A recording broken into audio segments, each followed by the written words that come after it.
Guys, grabe talaga yung mga talent ng mga Tulfo brothers 'no? Yung dalawa, yung isa si Erwin Tulfo, law bender, yung si ano din, si Raffy Tulfo gano'n din, eh, kasi parehas sila ng sinasabi, eh. Tapos ito na naman si Ramon Tulfo, fake news peddler. Iba talaga guys, may grabe talaga 'tong mga Tulfo brothers na 'to, naku.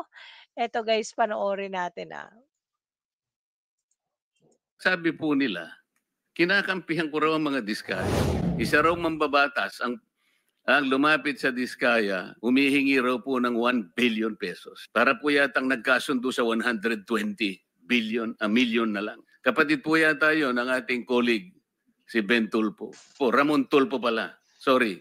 Si Congressman Saldico, ilan naman ang sa kanya? Nasa 25% po, Your Honor. Napakahaba ng resibo. 2 probinsya lang, makikita mo yung pangalan ni Saldico. Halos pangalan niyang nakalagay doon na proponent 13.8 billion pesos. Magtataka ka dito, yung kanyang kumpanya na SunWest, wala man lang dito para umpisahan nating tanungin. True. 'Di ba? Hindi ko na po Talaga yung nakikita si Secretary Boying Remulla, Mr. Chair. Meron po bang naiwan na USEC man lang ng Department of Justice? Anybody from the DOJ? Wala si PG, Padulyon ngayon. Anyway, he will come back at 1:30 to 2, between 1:30 and 2 p.m., Your Honor. Kasi kaya importante po ang aking itatanong sana sapagkat kaninang tinatanong ko siya, pinipilit niya yung opinion niya na kinakailangan talaga magsoli yung mga diskaya para tanggapin niya yung aplikasyon. Wala naman po talaga sa batas yun. Ipipilit ba ang opinion ng isang undersecretary o isang secretary ng Department of Justice samantalang maliwanag na maliwanag po ang requisites ng batas? Itingnan mo po natin ngayon, Mr. Chair, ang dilemma nitong dalawang mag-asawang ito. Narinig po natin ang supplemental affidavits nila. Sa aking palagay, very extensive revelation ng mga pangyayari na ating binubuksan ngayon. Ngunit dahil nga nagpahayag kayo ng opinion ninyo, ito po yung kanina pa pinipilit ko na parang na-discredit na sila kasi kung ikukumpara sila kay Bryce Hernandez, mas kapani-paniwala si Bryce Hernandez. Masasakripisyo ngayon, whatever is the quality o madidiminish ngayon ang veracity ng kanilang testimony. tama. Ito po yung kanina pa gusto ko nang sabihin sana. Totoo talaga 'yan kasi hindi talaga nila iki-credit yung mga diskaya kasi maaano talaga yung mga congressman, guys. Sobrang dami na sigurong tumatawag kay Lacson ngayon 'no, siguro ano binabayaran na. Kasi 'di ba, para 'wag talaga yung mga diskaya kasi naku, masasabit at masasabit talaga yung mga pangalan nila diyan. Tapos eto pa guys, ah, this is really a plan yung pagpapapalit ng mga ng ay hindi, ng Senate President, yung mga diyan sa investigasyon sa Blue Ribbon, yan talaga is to protect talaga Romualdez.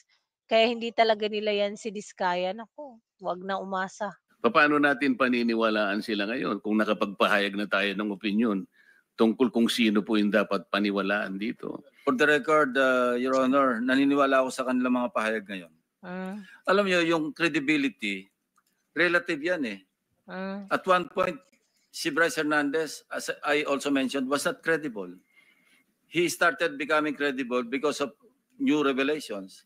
Afterwards, he may not be credible again. Relative po yan eh. Kaya Hindi po, pwedeng, Inyo. wala pong cast in stone na credibility, walang cast in stone, especially in a hearing like this.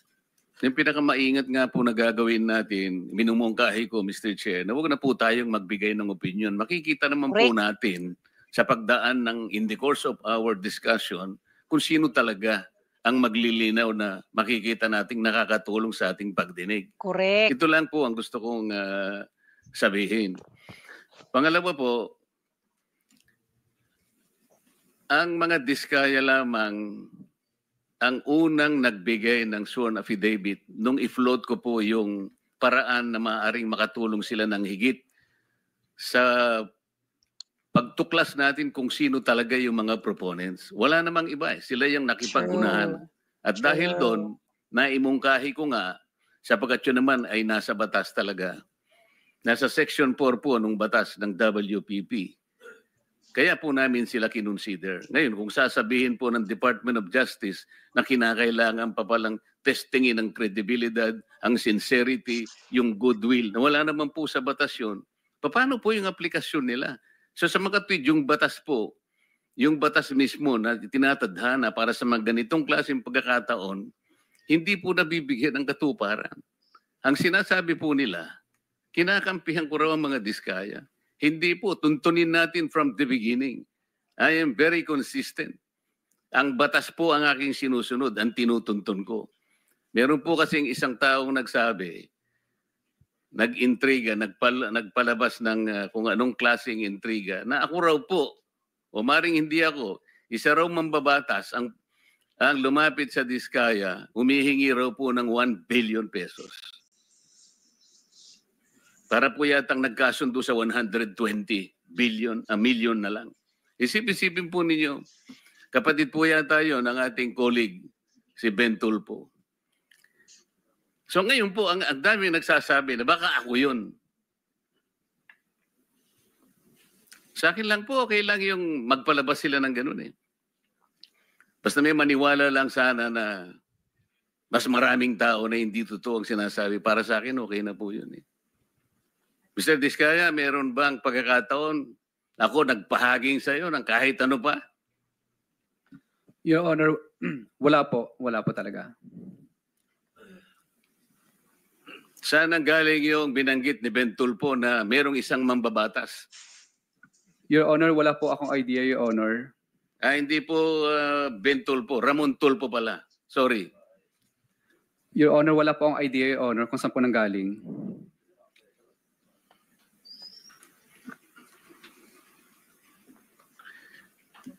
Balik po tayo dun sa sistema na gusto kong maging daan para maayos natin sa pamagitan po ng pagdinig na ito. So, yun na nga po, grabe talagang mga Tulfo brothers, no? Bakit kaya 'to binoto ng mga tao, no? Paano kaya 'to alam mo yun, nanalo? Sa palagay ko dahil lang talaga sa Rafi in action na 'yan, 'no? Dahil talaga siguro diyan kaya naku, yung mga tao talaga na kasi bilib kaagad, eh, 'pag binibigyan ng yung mga konting-konting pera wala na, bilib na kaagad.